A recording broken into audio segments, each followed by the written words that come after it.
मी रमेश मोहिश कुलकर्णी, राहणार कारेगाव. 1 वर्षापूर्वी मी कविकर मॅडमच्या दवाखान्यामध्ये दातांची ट्रीटमेंट घेण्यासाठी आलो. तत्पूर्वी माझी काही दात काढली होती आणि कवळी पण बसवली होती, परंतु कालांतराने ती पहिली कवळी फुटली आणि मग दुसरी कवळी तयार करण्याकरता मी इथं आलो.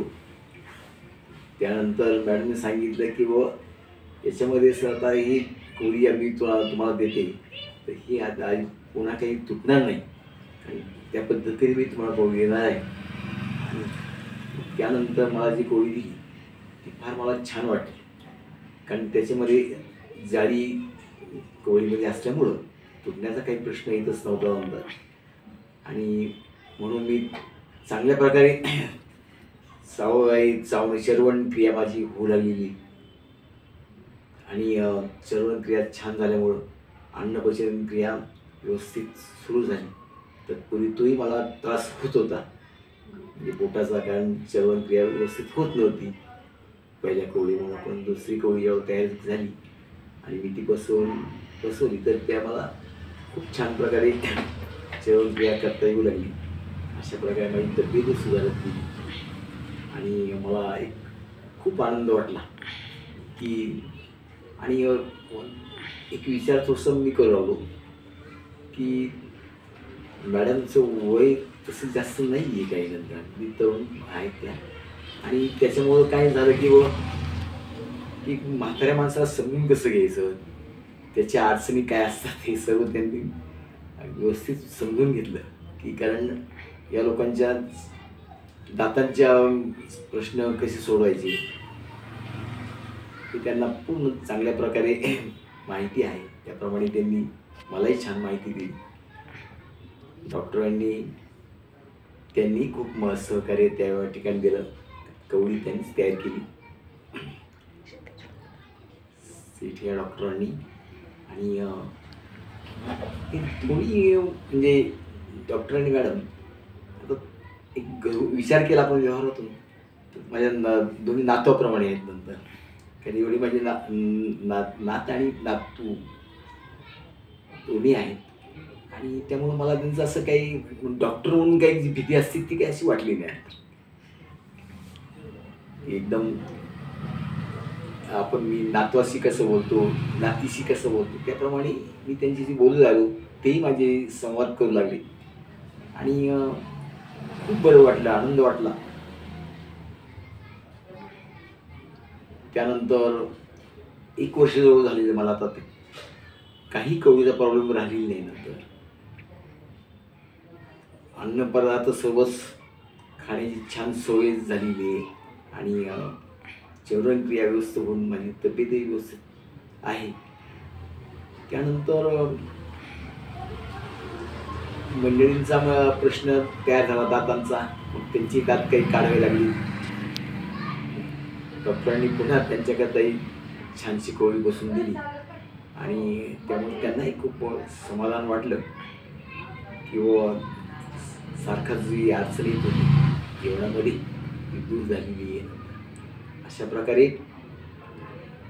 की दोघांनी आम्हाला पती-पत्नींना यांचा एक सहवास मिळावा आणि कुटुंबच वाटलं ना, असं काही वेगळं काही वाटलं नाही, नाही का.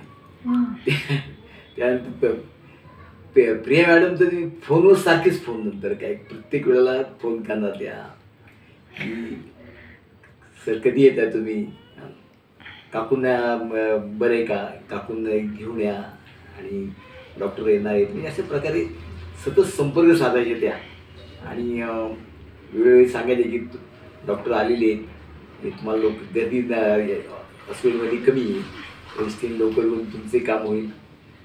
अशा पद्धतीने त्यांनी खूप सहकार्य केलं. वारंवार अगदी घरातलं सारखंच म्हणजे अगदी म्हणजे मुलगी बोलते असं वाटलं त्या बाबतीत, ते वाटलं नाही. आणि त्यामुळे काही आनंद वाटायचा की आपण आपल्या घरामध्येच जातोय, म्हणजे अगदी काही वेगळ्या हॉस्पिटलमध्ये चाललोय आपण असं काही कधी मनामध्ये आलेलंच नाही.